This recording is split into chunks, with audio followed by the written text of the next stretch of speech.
Extra fatty, calorie-rich, glucose-inducing. We don't sell food that way, but when it comes to journalism, there seems to be a preoccupation with size. And some critics are now speaking out against high word counts as a measure of quality.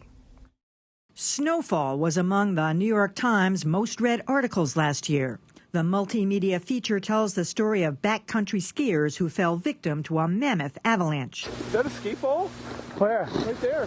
At over 15,000 words, Snowfall is part of the boom in so-called long-form journalism, deeply reported articles that run several pages long.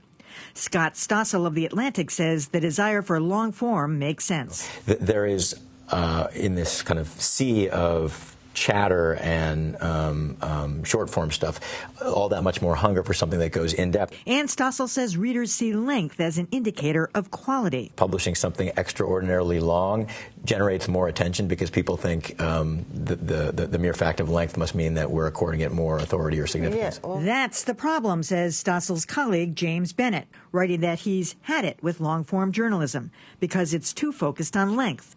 Other critics say long-form fetishizes high word counts. Did you see the Daily Mail thing? Boston Magazine editor Carly Carioli rejects the idea that publications are pushing length for its own sake. I've never met an editor either in an online publication or in a print publication who has gotten a story and said, boy, this story is terrible. You know what we need to do? We need to make it 2,000 words longer. Carioli says BOMAG features typically run around 5,000 words, sometimes longer if the reporting supports it. But even when you do things like that, you're not doing it because it's long. You're doing it to tell the story, and however long it needs to be, that's how long you want to make it. Still, websites like Grantland, The Atavist, and Byliner celebrate themselves as long-form purveyors. To them, The Atlantic's Stossel has this advice. What matters are pieces that are well reported, that have really, really good storytelling, that are rigorously argued, and that interest readers.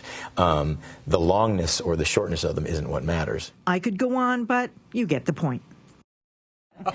Well, Roy, you worked at the Wall Street Journal. They kind of pioneered this art form of long-form journalism, but now some of it really does seem to be for the sake of being long. It doesn't seem to add anything to it to have a story that's 7,000 or 8,000 words long. Well, for sure you're right, and I'm sure you're not using the Wall Street Journal as an example because Wall Street Journal stories have been shrinking. They have indeed, and the numbers are showing that it's strange that we're using this topic in a way because in some cases the statistics are showing that that stories are shrinking, and that it's the web stories that are getting longer, which is kind of interesting. We're going to have to adjust to that. But the model for this kind of journalism at the Journal and elsewhere is that a reporter comes to the editor with the story and has to sell the editor on the length of the story based on the merits of the story. So all of this about, well, making stories longer, that we've never done it that way, I think that really is true, that the reporter has to argue for the length of the story, and an editor is only going to give that reporter the room that the editor thinks it deserves. So I think we're watching stories get longer online, where you don't have to buy the paper.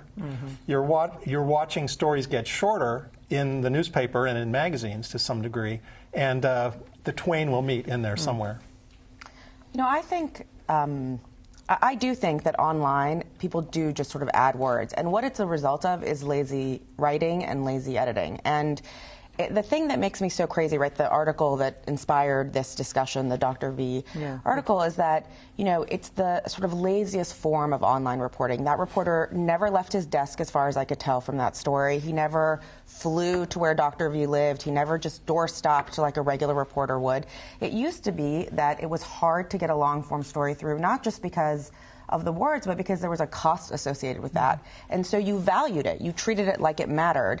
And the problem is a lot of online journalism, unfortunately, is just someone sitting at their desk, and there is no cost associated. So you can write, endlessly, and if you don't have a good editor, no one's checking. I think what happened is we're seeing an overreaction to the early days of the web, because people were chained to, large desktop computers, and the word that went out was, we have to get shorter, we have to get shorter. People don't want to sit in front of their computers and read a long story. So then the technology gets dramatically better. You can sit back with a tablet and read something very cool like the snowfall feature, which, by the way, no one ever read. But just look at the pictures. But they enjoyed the multimedia aspects of it. And so I think that we are kind of fetishizing the idea of long form because we suddenly realize we've been freed from the shackles of the desktop computer. But I do think that the pendulum has swung too far. I completely agree with Susie in that there's no paper limit to it, so if somebody goes another 1,000 words or two, well, who cares? And it's time for the pendulum to swing back the other way a little bit. Well, a couple things. First of all, it cannot be underscored enough about lack of good editors, because that's good short or long. I mean, that's what makes a piece. And so when you have a lack of good editors, that's a problem across the board. And obviously, it makes it easier for somebody to just say, well, just leave it in there if it's online. But I got to say that when something is really grabbing you, you'll just go for it. I think it's the terminology.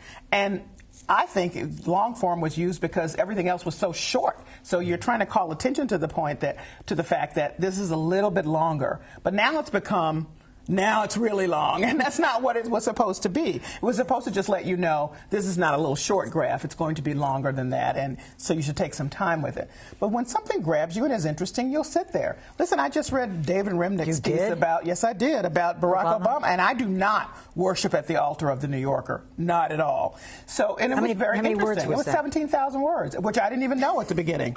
I knew afterwards because people were talking about it. But it was very interesting to me because why? He did leave his chair. He went many places with him. He circled back around. He asked many questions. And obviously, they got some good editing there. So it came together in a very interesting piece at this particular time. You get a gold star.